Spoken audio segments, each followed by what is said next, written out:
folks, and welcome to another video of Movie Madness with Maka B. And for this one, I just felt like making a little video just to talk about some of the horror movie remakes that we've had more recently, probably over the last 20 years.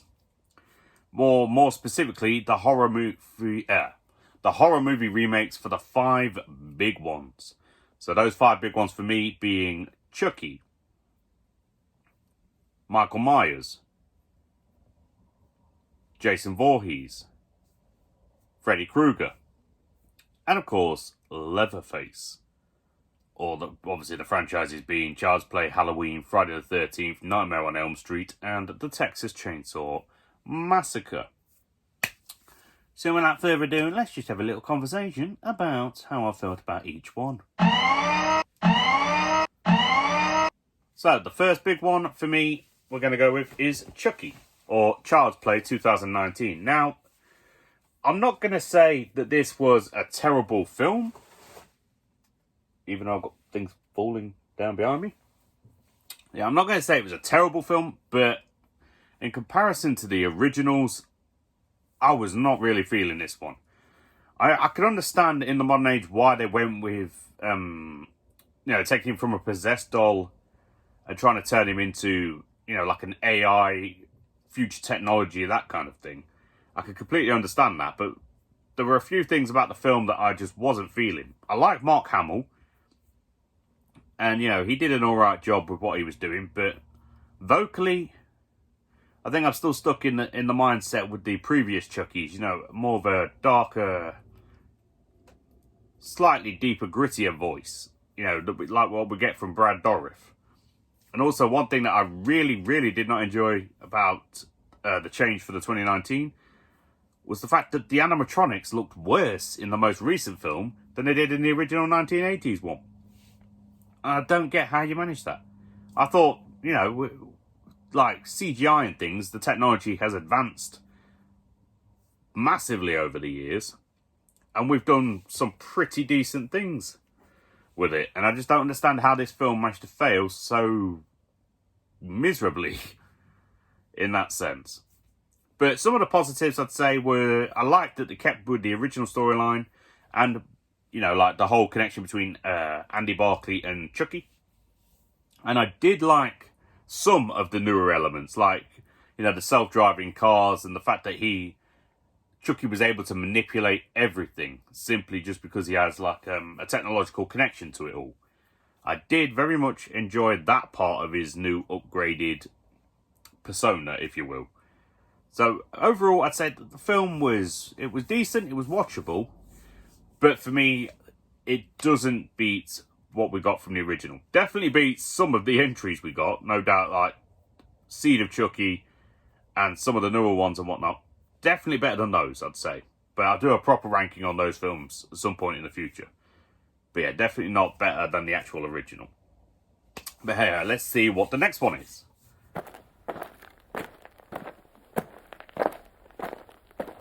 So the next one for me I wanted to discuss was the 2007 Halloween remake from Rob Zombie.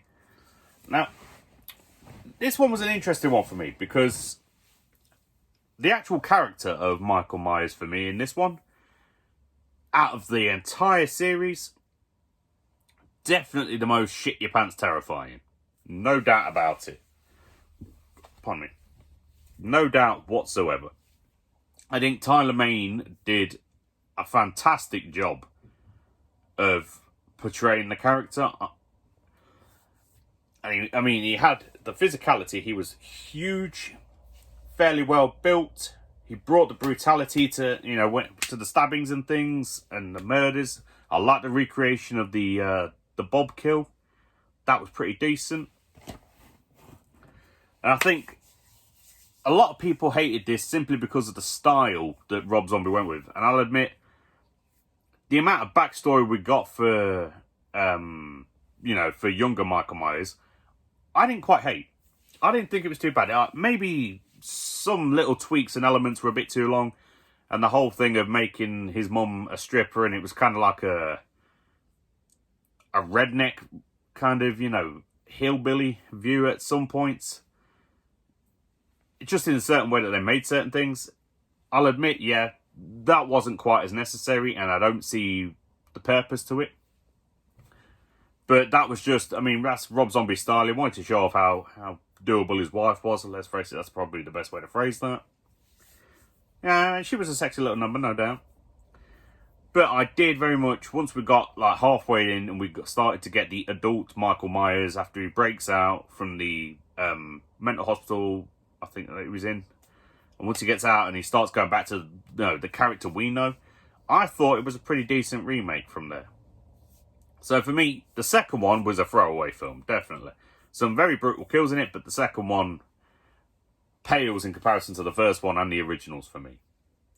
But hey ho, what can you do? You know, sometimes we call things a remake, and people, like myself in this case, I guess, compare them a bit too much to the originals, when really we should probably call them a reimagining.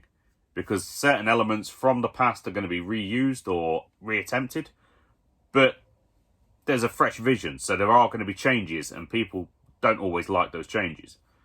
But we are all entitled to an opinion, and that's what we're doing here. Just having a little conversation about that.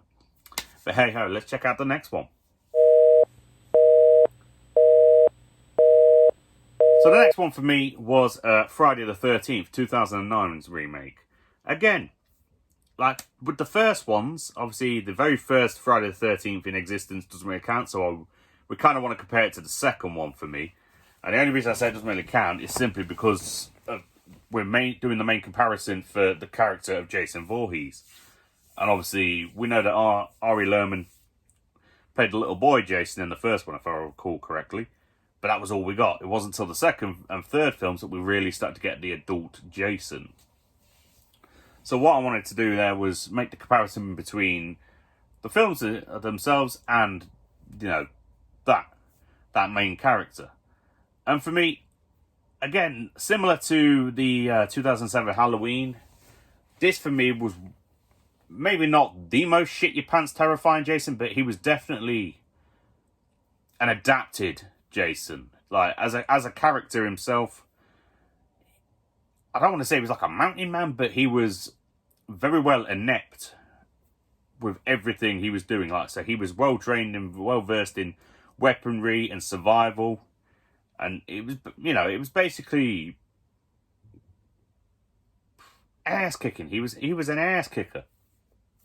Like he was fucking them up left and right, and I very much enjoyed what he did. There was some good humour in this film because we get a lot of sense with horror films now where they try to use elements of humour, you know, to desensitise the audience and drop their guard before they hit them with the big scares.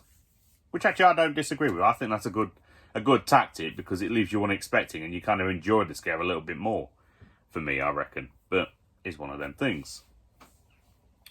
But yeah, in terms of a comparison between the original kind of Jasons that we were getting and the 2009 one, I did not hate this film. I actually very much enjoyed this film, and I'll be completely honest, it's definitely in my top 3 Jason films, if not my absolute favourite at this moment in time.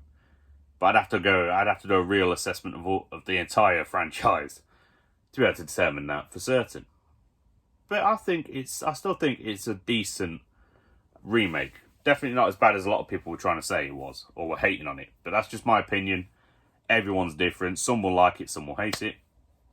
That's the fun of it. That's how we get fan bases. But headedly home, on to number 4. So, Nightmare on Elm Street, 2010 remake. Again, it's one... As I don't think because I didn't grow up with the franchise... I'm just going to put my leg down, it's getting a little stiff. Because I didn't grow up with the franchises, I just, I came to know them way later on. And appreciate them in a different sense. That's probably why I have an enjoyment for this film. And I don't think that Jackie Earle Haley did a bad job with this film. I think he did pretty decent, to be honest. The changes between the first, because obviously in the first, beginning of all this franchise, Freddy was simply a child murderer. And then the switch in this film... See, the switch in the remake where they not just made him a child murderer, but also a child molester, was different. But it's kind of, I'll be honest with you, prior to seeing the remake, I'd only ever seen a couple of the originals, and I kind of assumed that was the situation anyway. That I already thought he was a wrong in any way, in that sense. Which I was very surprised to find out that was actually new to the 2010 version, apparently. But either way, he was a very severe character, and I think they did pretty decently with him. I know a lot of people were complaining about the fact that he resembled more realistically an actual burn victim. But if you're going to set Freddy Krueger on fire, isn't the purpose that he's still alive is that he's supposed to look like a burn victim that survived, came back from hell, did whatever he was doing, and all that stuff? So I don't understand why that complaint would be validated. But again, each to their own.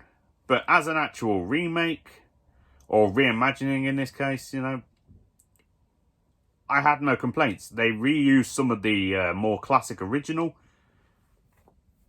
kills and things, and I think they chose some of the better ones from the franchise, to be honest. They did pretty decent with some of the original ones that they recreated for this one.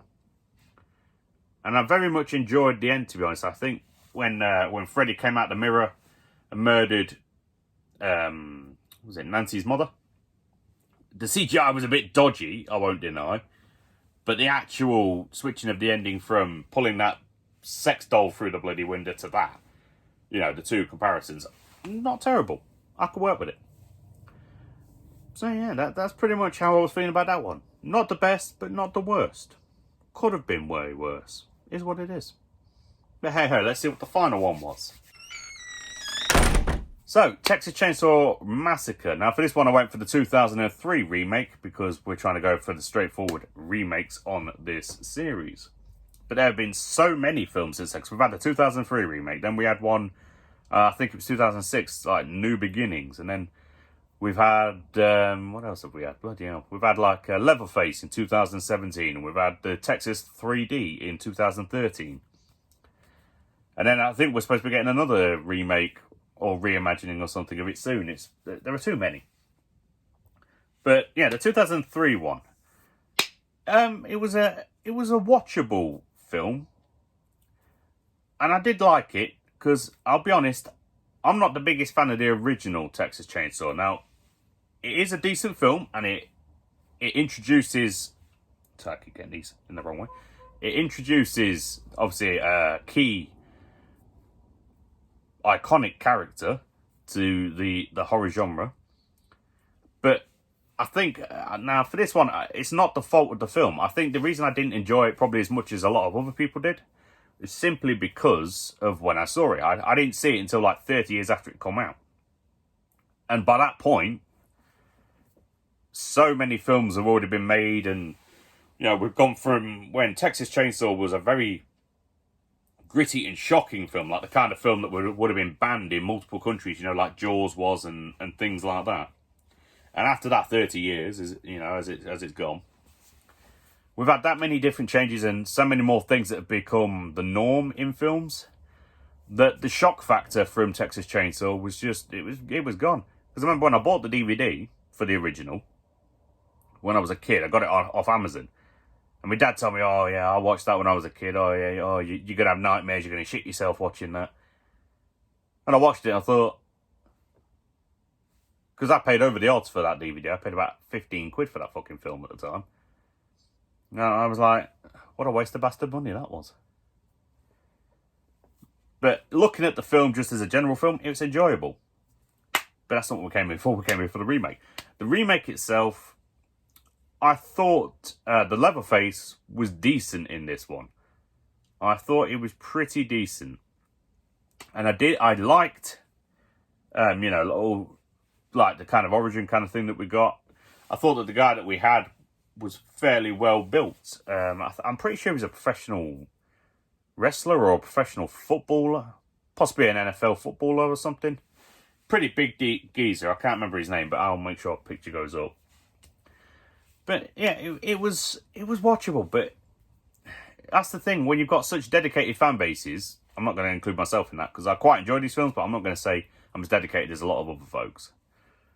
But when you've got dedicated fan bases, making a remake can be problematic because they kind of just expect you to redo, or sometimes they kind of expect you to redo the same thing they've seen before, just with somebody new.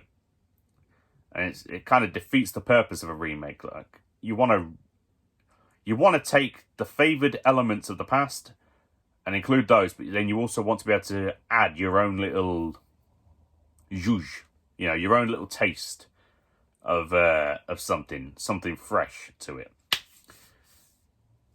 But yeah, anyway, that's just my opinions on the remakes regarding or related to the 5 biggest franchise names in horror at present, or over time, should I say. But let me know down below what your opinions were on these remakes. Were there any that you thought were really, really shit, or that you really think got screwed out of, everything they deserved? Let me know down below.